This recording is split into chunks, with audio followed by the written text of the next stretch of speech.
Kajian Kitab.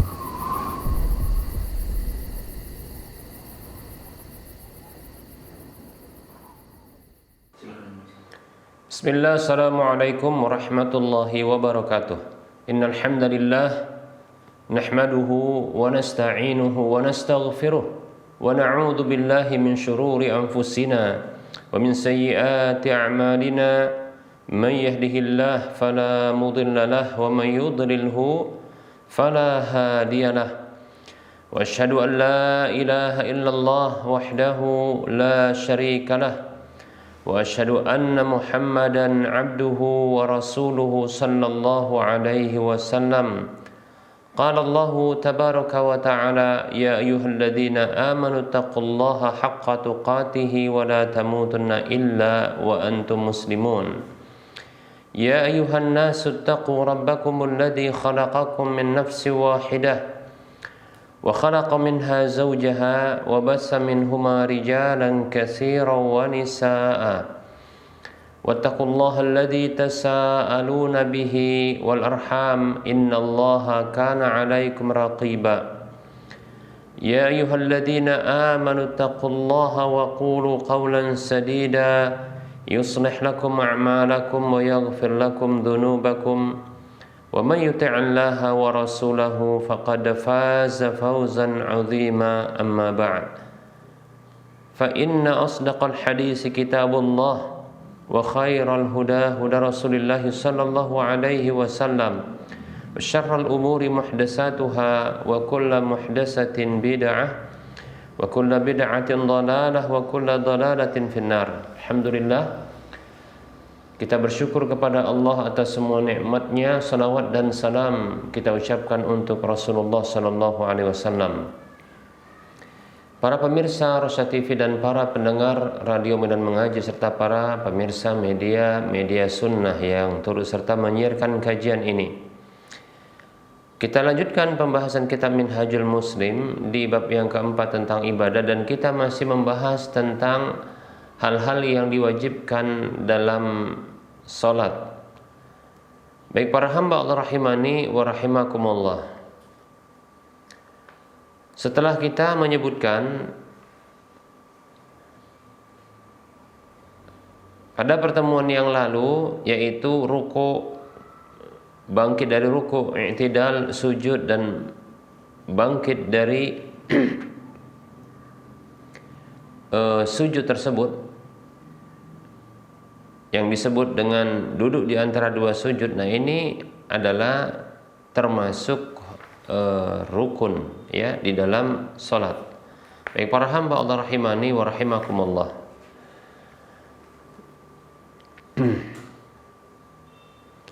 Jadi duduk di antara dua sujud, bangkit dari sujud lantas duduk ya di antara dua sujud tersebut. Nah, ini termasuk rukun dari rukun-rukun salat. Yang berpendapat seperti ini adalah Imam Asy-Syafi'i dan Imam Ahmad. Sementara Imam Malik tidak ada didapatkan satu riwayat ya beliau menyatakan tentang duduk di antara dua sujud ini termasuk rukun atau tidak, demikian. Sementara Imam Abu Hanifah ya cukup menurut beliau adalah ya sekedar ya mengangkat kepala, sekedar mengangkat kepala saja, demikian.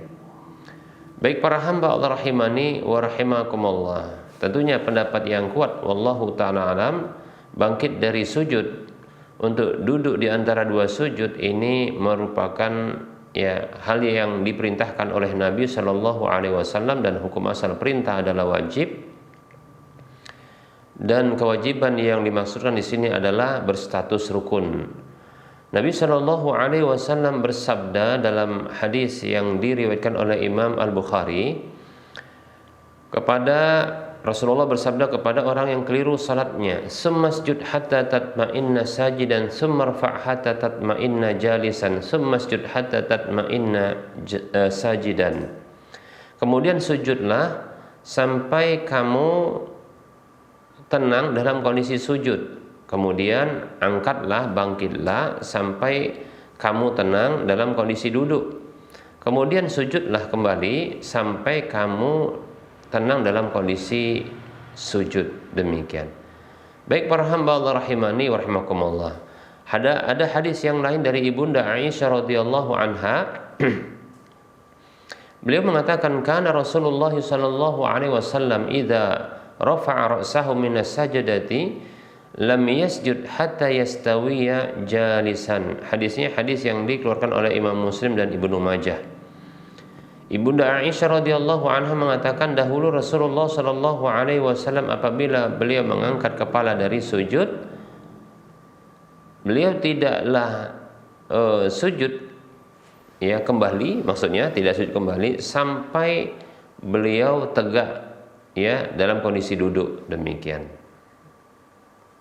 Baik para hamba Allah rahimani wa rahimakumullah. Jadi ya duduk tegak ya dalam kondisi duduk yang disebut dengan duduk di antara dua sujud. Baik para hamba Allah rahimani wa rahimakumullah. Berikutnya di antara hal yang diwajibkan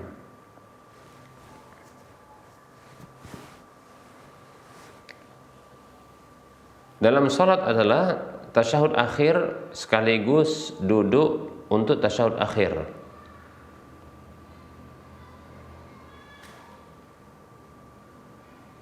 Nah ini menurut pendapatnya Imam Asy-Syafi'i dan Imam Ahmad. Sementara Imam Malik berpendapat itu adalah hukumnya sunat, bukanlah rukun. Demikian. Ya. Jadi tasyahud akhir dan duduk untuk tasyahud akhir ini adalah rukun menurut mazhab Imam Asy-Syafi'i dan Imam Ahmad. Namun Imam Malik berpendapat bahwasanya itu adalah sunat, bukanlah rukun. Demikian.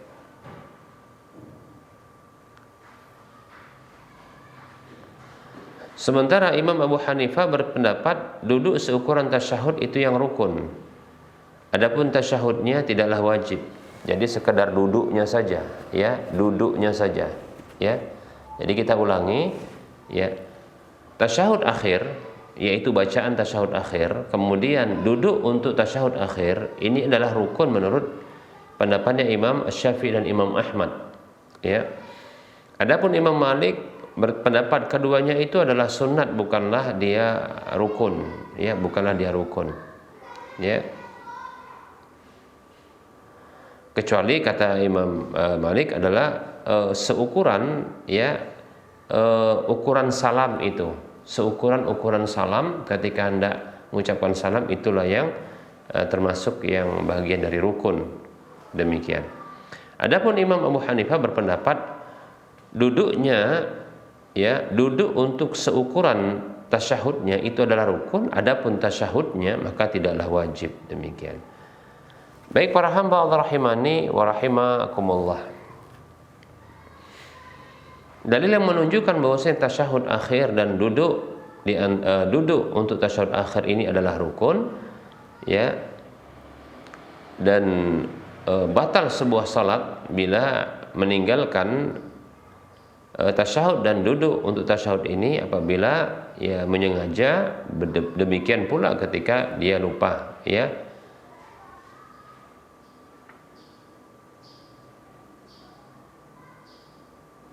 Kecuali kalau lupa maka harus ditambal dengan memenuhi atau melakukan rakaat pengganti dari rakaat di mana rukun dari rakaat tersebut yang batal atau tidak terlaksana. Demikian. Berikut ini dalilnya. Hadis Abdullah bin Mas'ud radhiyallahu anhu, ia mengatakan, "Kunna naqulu qabla an yufrada alaina at-tashahhud." Qabla an yufrada, ya, alaina at-tashahhud.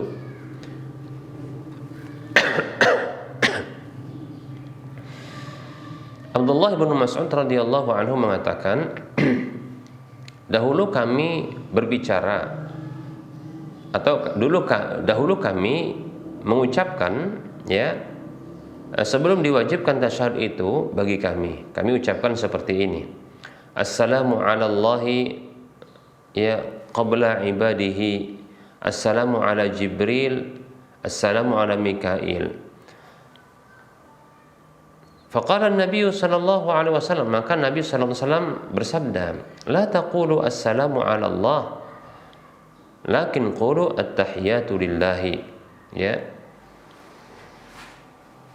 Walakin qulu ya at-tahiyatu lillahi wassalawatu lillahi wat thayyibat. Assalamu alayka ayyuhan nabi wa rahmatullahi wa barakatuh. Assalamu alayna wa ala ibadillahi salihin. Asyhadu an la ilaha illallah wa asyhadu anna Muhammadan abduhu wa rasuluh. Demikian, ya. Kata Rasulullah sallallahu alaihi wasallam, janganlah kamu mengucapkan assalamu ala Allah, akan tetapi bacalah at-tahiyatu lillah wassalawatu wat thayyibat. Assalamu ala nabi wa rahmatullahi wa barakatuh. Assalamu alayna wa ala ibadillahi salihin, ya. Asyhadu an la ilaha illallah wa asyhadu anna Muhammadan abduhu wa rasuluh. Hadisnya hadis yang dikeluarkan oleh Imam An-Nasa'i, demikian pula Al-Baihaqi, demikian. Baik para hamba Allah rahimani wa rahimakumullah. Kemudian ada hadis yang lain, yaitu hadis Abdullah bin Mas'ud yang diriwayatkan oleh Imam Bukhari dan Imam Muslim. Anna Nabi sallallahu alaihi wasallam qala, bahwa Nabi sallallahu alaihi wasallam beliau bersabda, "Idza qa'ada ahadukum fis salati falyaqul at-tahiyatu lillah." Apabila salah seorang di antara kalian duduk dalam salat, maka hendaklah dia membaca at-tahiyatu lillah sampai akhir dari hadis tersebut. Demikian. Baik para hamba Allah rahimani wa rahimakumullah. Nah, berikutnya dalilnya adalah yaitu rutinitas Nabi Shallallahu Alaihi Wasallam untuk melakukan tasyahud akhir ini dan duduk untuk tasyahud akhir ini. Dan ini ketika Nabi tidak meninggalkannya, maka menunjukkan bahwasanya itu adalah merupakan kewajiban yang statusnya adalah rukun. Wallahu ta'ala alam. Nah, apa bacaan dari tasyahud tersebut? Nah, ini tadi sudah kita sebutkan. Nah, ada hadis yang paling sahih, ya. Yang paling sahih itu hadis yang dikeluarkan oleh Imam Al-Bukhari dan Imam Muslim. Dari sahabat Abdullah bin Mas'ud radhiyallahu anhu, ia mengatakan, "Allamani Rasulullah sallallahu alaihi wasallam at-tasyahhuda ya kaffayya baina kaffaihi kama yu'allimuni as-surata minal Qur'ani." Kata Abdullah bin Mas'ud radhiyallahu anhu, ia mengatakan, dahulu Rasulullah sallallahu alaihi wasallam mengajarkan kepadaku tasyahud, kedua telapak tanganku di antara kedua telapak tangan beliau, sebagaimana ya beliau mengajarkan kepadaku sebuah surat dari Al-Qur'an. Apa bacaannya? At-tahiyatu lillahi wassalawatu lillahi wat thayyibat. Assalamu alayka ayyuhan nabi wa rahmatullahi wa barakatuh. Assalamu alayna wa ala ibadillahi salihin. Asyhadu an la ilaha illallah wa asyhadu anna Muhammadan abduhu wa rasuluh. Hadis riwayat Bukhari Muslim. Sampai di sini ya, ini lafaz tasyahud tersebut, ya. Jadi lafaz tasyahud sampai di sini. Ya. Nah, ini adalah lafaz tasyahud, ya, yang paling sahih, ya. Sebagaimana yang pendapat ini dipegangi oleh Imam Abu Hanifah, murid-murid beliau, Imam Sufyan Ats-Tsauri, Imam Ahmad, Imam Ishaq, Imam Abu Thawr, dan jumhur ulama, ya. Ya, walaupun kita katakan lafaz-lafaz dari tasyahud yang lainnya yang sahih dari Nabi Shallallahu Alaihi Wasallam, maka itu pun dibolehkan. Demikian, ya. Baik para hamba Allah rahimani wa rahimakumullah. Cuma perlu diketahui, ya, bahwasanya dalam riwayat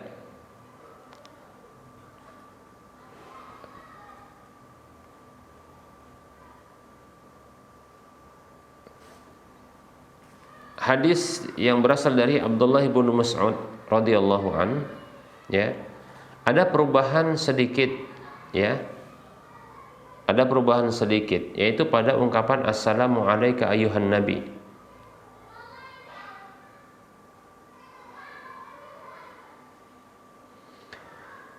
Beliau mengatakan, Abdullah bin Mas'ud, ya, assalamu alayka ayyuhan nabi baina zamanihi fayuqalu bilafzil khitabi wa baina ma ba'dahu fayuqalu bilafzil ghaibati assalamu ala nabi.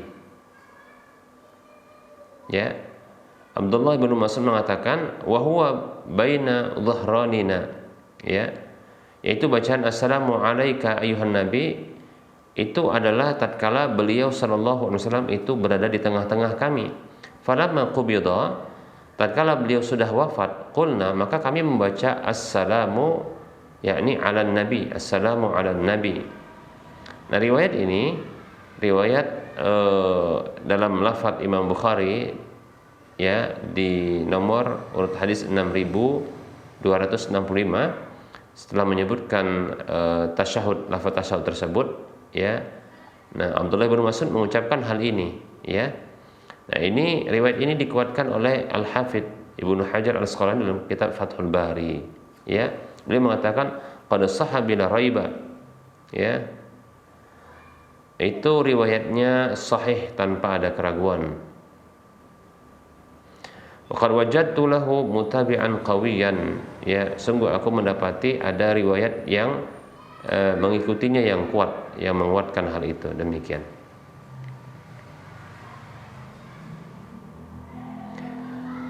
Abdul Razak mengatakan, ya, Abdul Razak mengatakan akhbarana Ibnu Jurayj akhbarani Atha, ya, telah mengkabarkan kepadaku Ibnu Jurayj. Ibnu Jurayj mengatakan telah mengkabarkan kepadaku Atha. Atha mengatakan anna sahabata radhiyallahu anhum kanu yaquluna wan nabiyyu sallallahu alaihi wasallam hayyun assalamu alayka ayyuhan nabi. Bahwasanya para sahabat dahulu membaca, ya, dalam kondisi Nabi masih hidup ketika itu, assalamu alayka ayyuhan nabi. Falamma mata qalu assalamu ala nabi, ya. Tatkala beliau sudah wafat, maka mereka membaca dalam tasyahud itu assalamu ala nabi. Wa hadza isnadun sahihun. Kata Imam Ibnu Hajar Al-Asqalani, ini adalah sanad yang sahih, demikian kata beliau, ya. Wallahu taala alam, ya, oleh karenanya selayaknya untuk kita ngikutin petunjuk para sahabat ini, ya, ketika kita membaca tasyahud itu dengan, ya, at-tahiyatu lillahi wassalawatu lillahi wat thayyibat assalamu ala nabi, ya. Jadi diganti assalamu alayka menjadi assalamu ala nabi, demikian. Wallahu taala alam. Baik para hamba Allah rahimani wa rahmakumullah, yang terakhir akan kita bahas, ya, adalah terkait dengan salam, ya, terkait dengan salam. Baik para hamba Allah rahimani wa rahmakumullah.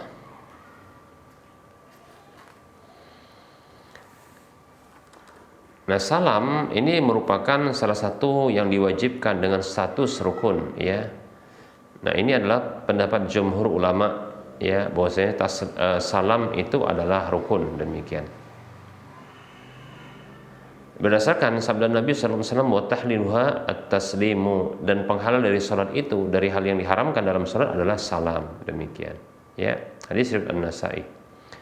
Demikian pula, ya, Ibunda Aisyah radhiyallahu anha mengatakan kana Nabi sallallahu alaihi wasallam yakhtimu as-salata bit-taslimi, dalam hadis yang diriwayatkan oleh Imam Muslim dan Abu Daud. Dahulu Nabi sallallahu alaihi wasallam menutup salat beliau dengan salam, demikian. Demikian Nabi melakukan, ya, demikian, yaitu menutup salat dengan salam, demikian.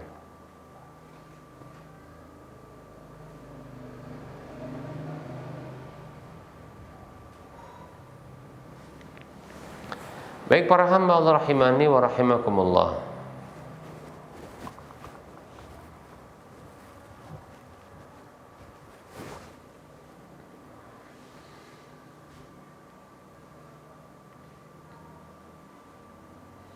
Dalil yang lain yang menunjukkan bahwasanya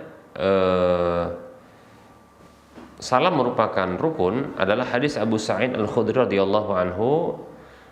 Ia mengatakan bahwa Nabi Shallallahu Alaihi Wasallam bersabda, "Idza syakka ahadukum fi salatihi falam yadri kam shalla salasan aw arba'an falyatrah asy-syakka wal yabni ala ma istayqana summa yasjudu sajdataini qabla an yusallima." Apabila salah seorang di antara kalian ragu dalam salatnya, lalu dia tidak mengetahui sudah berapa rakaat dia salat, 3 rakaat atau 4, maka hendaklah dia membuang keraguan dan membangun di atas sesuatu yang dia yakini. Kemudian dia sujud dengan 2 kali sujud sebelum dia salam. Demikian. Hadisnya diriwayatkan, hadisnya sahih ya. Begitu juga ada hadis yang lain, yaitu hadis dari Abdullah bin Mas'ud radhiyallahu anhu tentang sujud sahwi. Nabi bersabda sallallahu alaihi wasallam, "Falyataharri ya alladhi yara annahu sawabun summa yusallimu summa yasjudu sajdatai as-sahwi." Maka hendaklah dia memilih yang dia pandang bahwasanya dia itu benar, ya, kemudian dia salam, kemudian dia sujud 2 kali sujud. Demikian. Ya, hadisnya ini diriwayatkan oleh hadisnya sahih ya. Baik para hamba Allah rahimani wa rahimakumullah. Nah, ini jumhur ulama berpendapat bahwasanya salam itu merupakan rukun. Berbeda dengan Imam Abu Hanifah, beliau berpendapat bahwasanya 2 salam itu adalah pilihan, ya, boleh dilakukan, boleh ditinggalkan. Ya, salam itu salam dari salat, bukanlah kewajiban, kata beliau, ya. Kata beliau, andaikan seseorang itu duduk seukuran tasyahud, ya, maka telah sempurna salatnya. Demikian.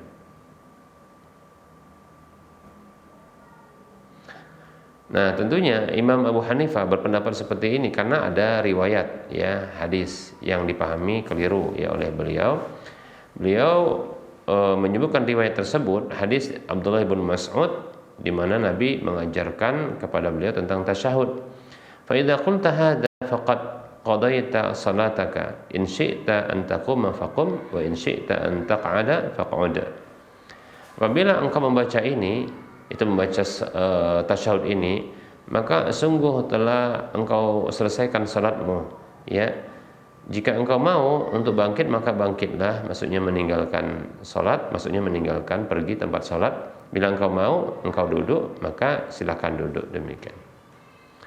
Hadisnya riwayat Abu Daud, Imam Ahmad, Daruqutni. Demikian. Baik para hamba Allah rahimani wa rahimakumullah. Namun tambahan seperti ini itu adalah terhitung mudraj berdasarkan kesepakatan para ulama-ulama hadis. Demikian, ya. Bahkan, ya, telah sahih dari Abdullah bin Mas'ud radhiyallahu anhu tentang wajibnya, ya, mengucapkan salam, ya, di mana ada riwayat yang diriwayatkan oleh Imam Ibnu Hazm dalam kitab Muhalla, Baihaqi juga demikian dengan sanad yang sahih, ya, disebutkan, ya, miftahu salati at-takbiru wa inqidauha at-taslimu idza sallama al-imamu faqum in syi'ta. Ya, kunci dari salat itu adalah takbir, kemudian kunci pembuka salat adalah takbir, dan selesainya adalah salam. Apabila imam salam, maka bangkitlah, ya, jika engkau mau. Demikian. Baik para hamba Allah rahimani wa rahmakumullah. Pembahasan berikutnya, apakah salam itu cukup sekali ataukah 2 kali? Maka kita katakan, ya, jumhur ulama, ya, jumhur ulama mazhab Syafi'i, Maliki dan yang lainnya bahwasanya, ya, salam yang pertama itu adalah yang rukun, adapun salam yang kedua itu adalah sunnat. Demikian.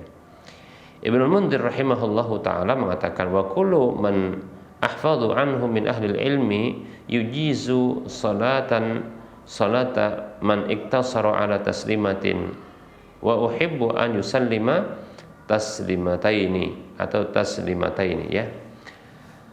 Setiap ulama yang aku menghafal ilmu dari mereka, ya, membolehkan salat orang yang membatasi dengan 1 salam saja, ya. Namun aku suka untuk dia melakukan salam 2 kali, demikian. Baik para hamba Allah rahimani wa rahimakumullah. Imam An-Nawawi juga mengatakan, ajma'al ulama'u alladhina yu'taddu bihim ala annahu la yajibu illa taslimatun wahidatun. Para ulama bersepakat, ya para ulama yang dianggap ya ijma' mereka itu telah bersepakat bahwasanya tidak wajib kecuali hanya 1 salam saja, demikian. Baik para hamba Allah rahimani rahimakumullah. Ya, adapun Imam Ahmad di salah satu riwayat beliau berpendapat bahwasanya 2 salam itu merupakan kewajiban, ya. Dan ini adalah pendapat sebagian ulama atau para ulama Hambali. Ibnu Hazm berpendapat seperti ini, dan Ahlu Zahiri yang lainnya, dan sebagian ulama mazhab Maliki. Ya, begitu juga Imam Hasan Ibnu Saleh. Bahwasanya ya salam itu adalah ya 2 kali, demikian.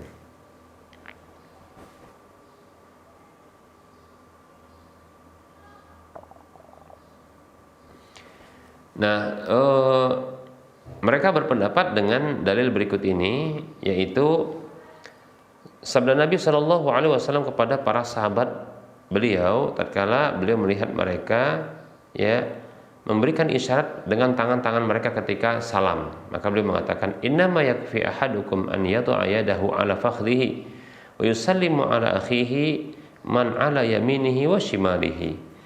Sesungguhnya cukup salah seorang di antara kalian meletakkan tangannya pada pahanya, lalu dia salam kepada saudaranya yang ada di sebelah kanan atau dan sebelah kirinya, demikian. Hadisnya ini riwayat Muslim, demikian ya. Jadi nggak boleh gerak-gerak seperti itu tangannya, tapi Rasulullah memberikan arahan untuk salam ke arah kanan dan kiri saja dengan menolehkan ya wajah, demikian. Nah seperti itu. Nah ini dipahami oleh sebagian ulama bahwasanya mengucapkan salam itu kanan dan kiri itu yang wajib, demikian.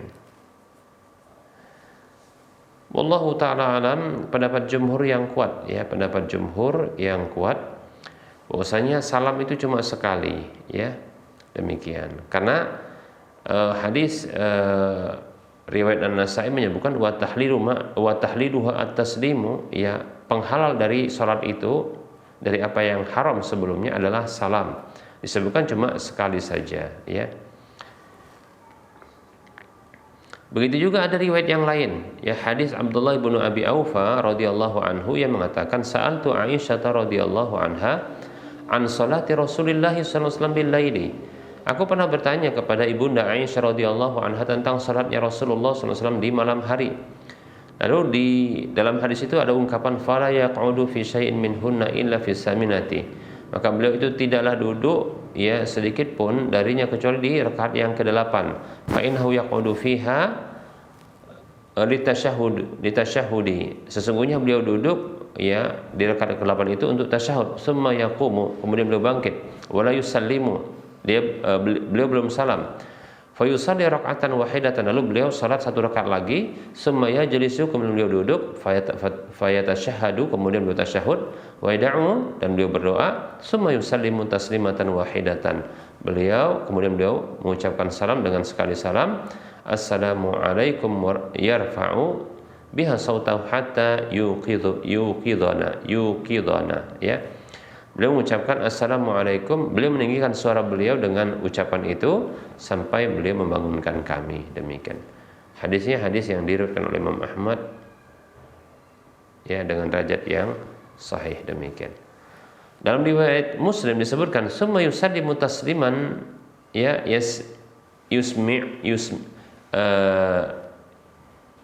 yusmi'unahu, demikian ya.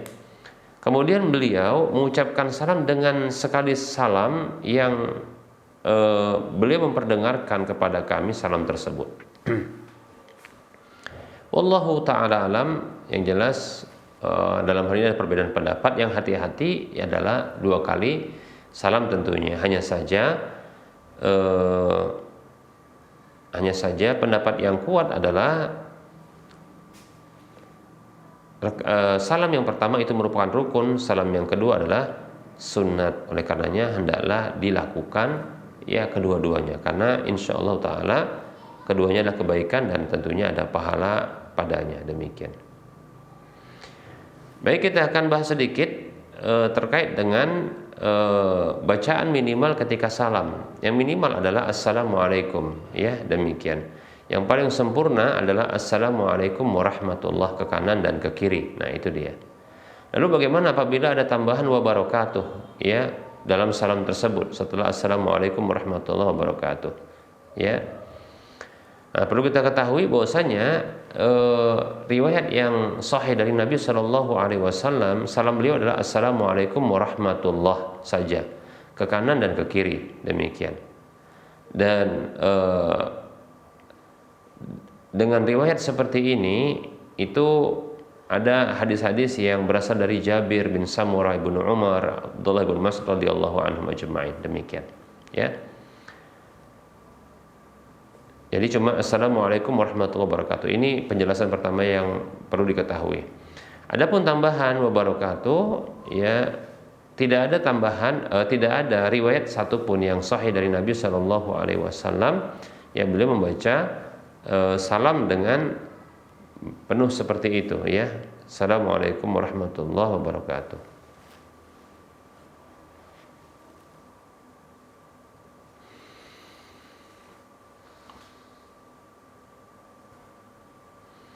Baik para hamba Allah rahimani wa rahmakumullah. Riwayat adanya tambahan wabarakatuh, ya.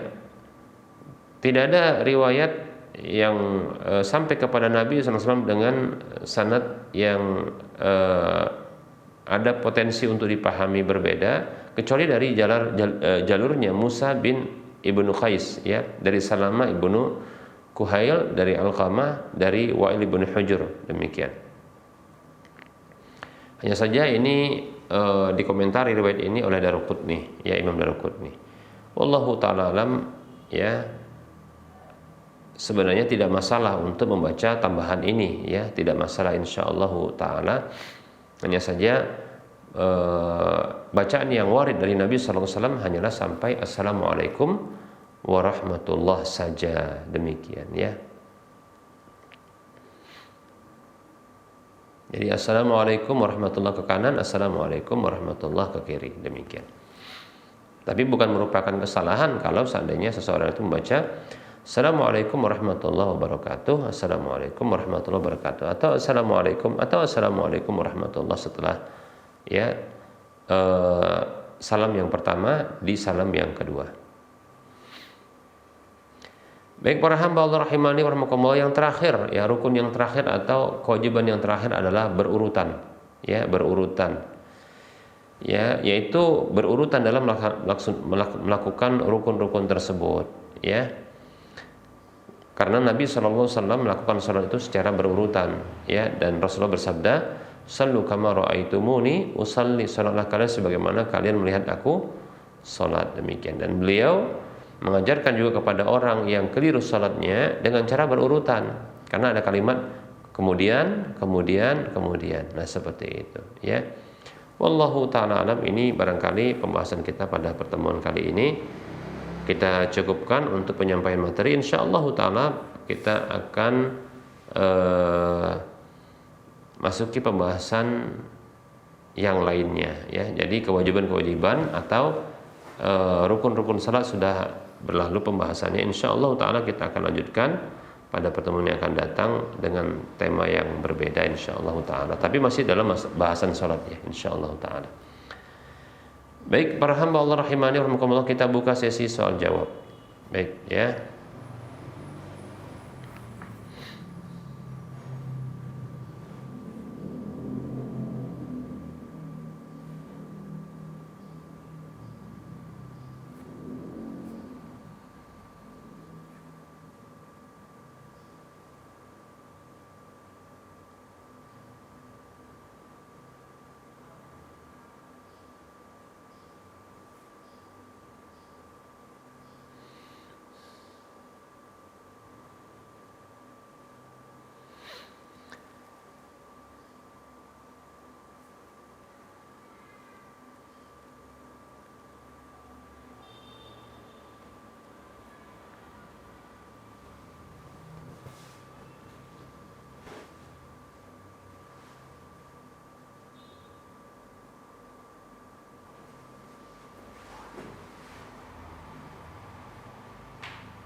Baik, di sini ada pertanyaan.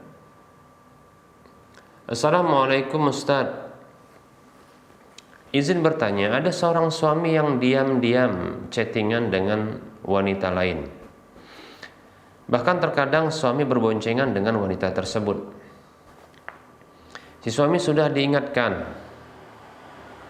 sudah dilaporkan ke orang tua si suami, sudah mediasi. Alhamdulillah suami janji dan berhenti chattingan dengan wanita tersebut. Dan baru-baru ini si suami melakukan hal itu lagi, chattingan dengan istrinya orang. Na'udzubillah min dzalik. Apa yang harus dilakukan oleh sang istri Ustaz, dan mohon nasihat juga Ustaz untuk suami yang seperti ini?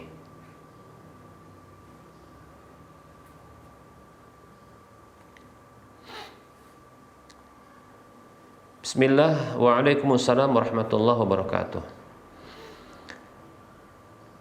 Kita berlindung kepada Allah Subhanahu wa taala dari segala bentuk kefasikan, kemaksiatan dan dosa-dosa besar. Termasuk kekejian ya adalah perzinahan, ya perzinahan. Baik para hamba Allah rahimani wa rahmakumullah, kita dilarang oleh Allah Subhanahu wa taala untuk mendekati zina, ya. Mendekati zina. Ya. Kata Allah Subhanahu wa taala, "La taqrabuz zina." Janganlah kalian dekati zina itu. Tentunya ini terlarang. Saya kira siapapun yang lurus akalnya, hal ini tidaklah dibenarkan. Lurus akalnya, sehat akalnya, ini tidak dibenarkan. Lebih-lebih ya dalil-dalil Al-Qur'an dan hadis menunjukkan hal tersebut, ya.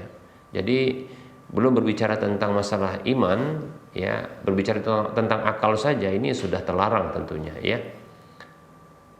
Oleh karenanya orang-orang kafir pun ya mereka tidak terima ketika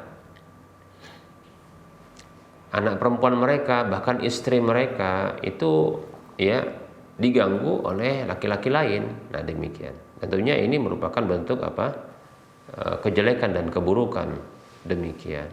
Karena akal itu menyatakan buruknya. Baik ya. Sangat mudah apabila ya sangat mudah untuk ditemukan solusinya apabila laki-laki atau seorang suami dia itu mungkin ya karena begitu besarnya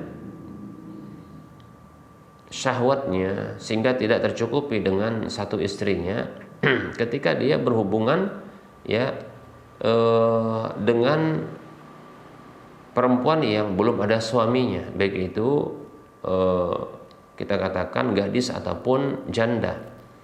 Karena untuk menyelesaikan kasus tersebut adalah dengan cara menikahinya. Nah, seperti itu. Ya, dengan menikahinya. Mungkin sudah ada rasa cinta. Rasulullah mengatakan sallallahu alaihi wasallam, ya, lam nara lil mutahabbaini mislan nikah, dalam hadis yang diriwayatkan oleh Imam Ibnu Majah.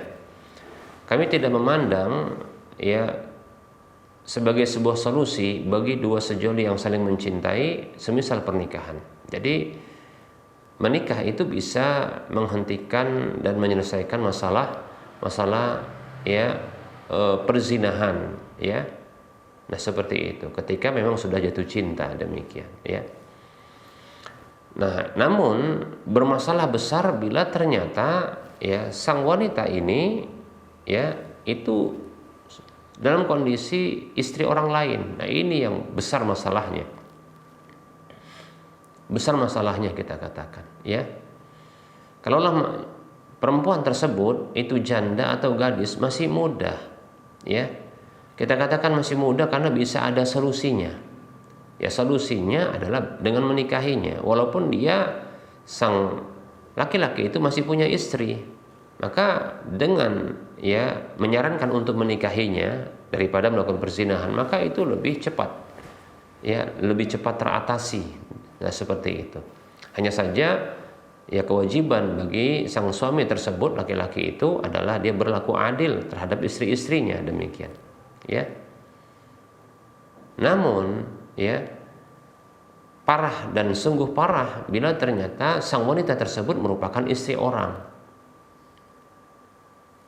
Kalau terjadi perzinahan, berbeda hukum dan dosanya antara wanita yang dizinahi dalam kondisi ya tidak ada suami dengan wanita yang dizinahi dalam kondisi dia punya suami. Demikian. Itu berbeda, dosanya lebih besar.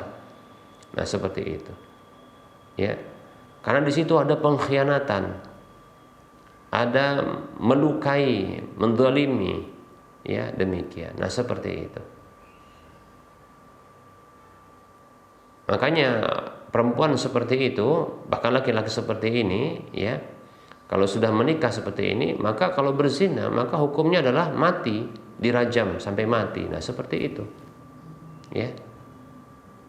Berat hukumannya, demikian.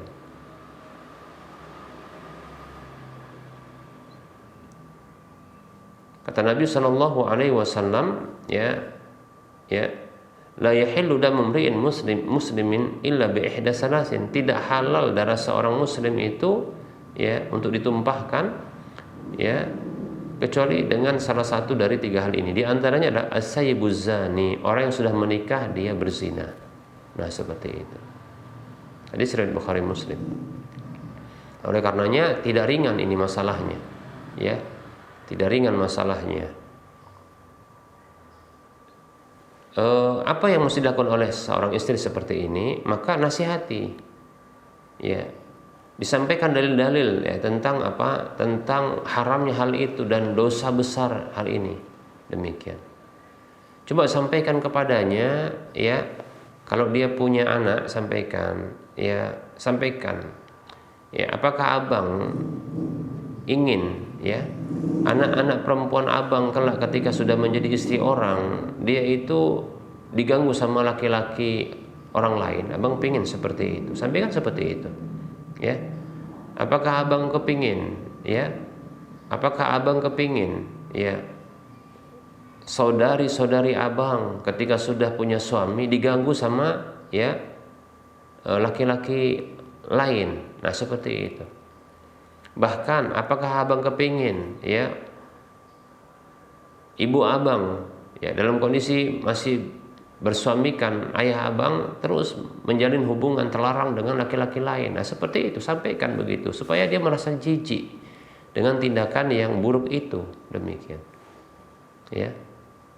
Supaya dia merasa jijik dengan tindakan buruk itu. Bahwasanya hal itu terlarang, demikian. Dan ketahuilah al-jaza' min jinsil amal, balasan itu dari jenis amalannya. Sampaikan ya untuk dia tobatlah bang, sudah tinggalkan itu. Jangan sampai nanti ini ya ini akan dicontoh oleh anak-anak. Nah, seperti itu. Jangan sampai ini contoh oleh anak-anak. Ya. Jangan sampai hal ini dicontoh oleh anak-anak. Nah, seperti itu. Karena jadi pembenaran. Nah, seperti itu, ya. Sehingga nanti abang akan mewarisi dosa-dosa ya anak-anak abang, nah, begitu. Karena abang kasih nyontoh. Nah, seperti itu, sampaikan seperti itu. Karena terkadang sudah tahu itu sebuah kesalahan, namun terkadang harus dengan sikap yang tegas untuk menghentikan. Orang-orang yang tahu itu sebuah kesalahan itu butuh sikap tegas, ya, penyampaian yang tegas kepada orang-orang seperti itu. Yang disebut dengan bahasa tarhib, yaitu memberikan kabar peringatan kepada orang seperti itu. Demikian, ya. Nah, demikian. Kalaupun tidak, ya, kalaupun tidak bisa lagi, ya mungkin, dan itu merupakan dosa besar, maka bilang sama sang suami tersebut, mungkin saat ini, ya. Kita butuh mediasi ya, jika memang abang belum berubah juga maka akan ditempuh contohnya adalah ditempuh khulu. Nah, seperti itu. ya ditempuh khulu, yaitu gugat cerai, demikian. Karena ini dosa besar, ya, berzina dengan ya istri orang itu dosa besar dan dampaknya juga jelek, ya, buruk, demikian. Ya. Rumah tangga orang terluka, rumah tangga orang porak-poranda. Nah, seperti itu. Kalau masih gadis atau janda masih mending, masih bisa diselesaikan dengan cara menikah. Ini bagaimana cara menikahnya? Ya, itu istri orang. Demikian, ya. Nah, seperti itu, ya. Wallahu taala a'lam.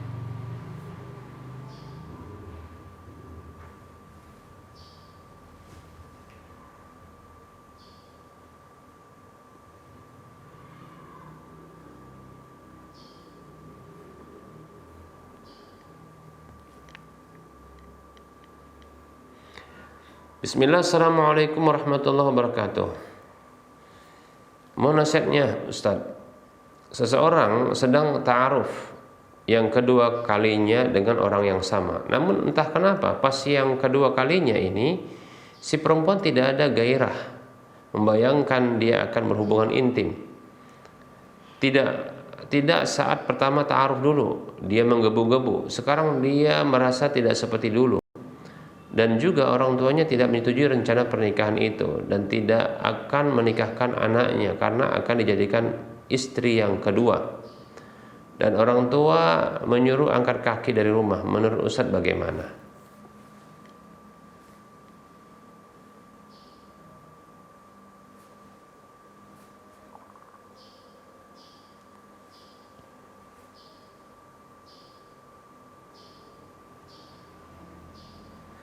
Bismillah, waalaikumsalam warahmatullahi wabarakatuh. Semoga Allah subhanahu wa ta'ala memberikan anugerah kepada kita rumah tangga yang sakinah, mawaddah, warahmah, ya, rumah tangga yang penuh dengan ya kebahagiaan di dunia dan sampai ke akhirat, masuk ke dalam surga, amin, ya. Coba istikharah kepada Allah, ya, ini saran saya, ya, istikharah kepada Allah. Sudah tahu barangkali sikap orang tua seperti ini, ya, ini juga bisa jadi pertimbangan, ya. Tapi ketika hendak memutuskan, coba istikharah kepada Allah, ya. Tetapkan hati terlebih dahulu, ya. Apakah hati ini akan memilih, ya, untuk menikah dengan laki-laki tersebut dengan poligami, ataukah tidak? Demikian. Setelah menimbang, ya, tentunya dengan dampak baik dan dampak buruknya, demikian. Kemudian silakan memilih. Jika memilih untuk ya tidak melanjutkan, tetap istikharah. Ya, tapi katakan kepada Allah ketika menyebutkan kebutuhan itu adalah ya aku tidak jadi menikah dengan si fulan itu. Nah, seperti itu. Ya. Kalau menetapkan hati ya untuk menikah dengan si fulan dengan pernikahan poligami, maka tetap istikharah. Minta petunjuk dari Allah Subhanahu wa taala. Diskusi sama Allah, bahasa saya begitu, ya. Ya, istikharah kepada Allah, minta pilihan terbaik kepada Allah. Walaupun ingin menyatakan lanjut, istikharah juga. Demikian, ya. Sampaikan dalam hajat doanya tersebut, ya, permintaan itu, ya, yaitu menikah dengan si fulan dengan poligami. Nah, seperti itu. Nah, jika ternyata ya dapat penentangan dan terus penentangan semakin keras, maka sudah mundur. Nah, sudah begitu, ya. Kalau ternyata untuk berikutnya ada kemudahan, contohnya restu orang tua mulai mudah, ya. Ternyata begitu juga sang suami atau calon suami yang poligami ternyata begitu ya bersemangat menempuh ya tahapan-tahapan sampai finish, sampai akhir, demikian, dan penuh kesabaran, maka ini bisa jadi adalah kebaikan. Nah, seperti itu, ya. Coba istikharah kepada Allah Subhanahu wa taala, baik itu menolak tawaran atau menerima tawaran tersebut, lanjut ya untuk proses untuk menikah poligami. Nah, ini tetap harus istikharah, ya, baik itu menolak maupun ya menerima, agar nanti apa yang ditetapkan oleh Allah itu baik untuk kita. Demikian ya, wallahu taala alam. Baik para hamba Allah rahimani wa rahimakumullah. Barangkali ini saja yang bisa kita sampaikan pada pertemuan kali ini. Tentunya dalam penyampaian ini banyak kesalahan dan kekeliruan. Kebenaran datang dari Allah Subhanahu wa taala, maka ambillah kesalahan dan kekeliruan serta kekurangan itu datang dari saya pribadi dan bisikan syaitan, maka abaikan, tinggalkan dan maafkan. Kepada Allah saya mohon ampun, dan kepada para pemirsa dan para pendengar sekalian saya mohon maaf. Sebelum kita mengakhiri perjumpaan ini, seperti biasa kita memberikan motivasi untuk berdonasi membangun Masjid Al-Muwahhidin yang nantinya akan diselenggarakan di masjid tersebut kegiatan-kegiatan yang sangat bermanfaat, mulai dari ibadah, sholat fardu 5 waktu maupun ya sholat-sholat sunat, termasuk nanti event-event Ramadan. Begitu juga ya diselenggarakan kegiatan-kegiatan kajian ilmiah, ya baik itu yang bersifat rutinitas maupun yang berkala seperti daurah ataupun takbir akbar. Juga insya Allah ta'ala akan dilakukan kegiatan sosial kemasyarakatan. Demikian. Siapapun di antara kita yang ingin mendapatkan sebuah rumah di surga, siapapun di antara kita yang ingin yang mendapatkan pahala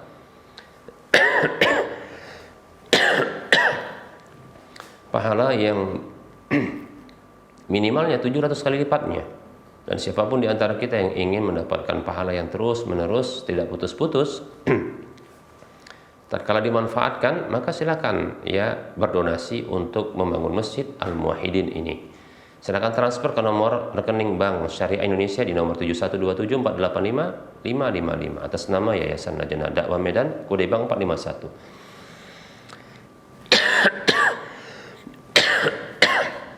Semoga Anda termotivasi dan semoga bermanfaat. Mohon maaf atas segala kekurangan, kita ketemu lagi di lain kesempatan. Wassalamualaikum warahmatullahi wabarakatuh. Assalamualaikum warahmatullahi wabarakatuh.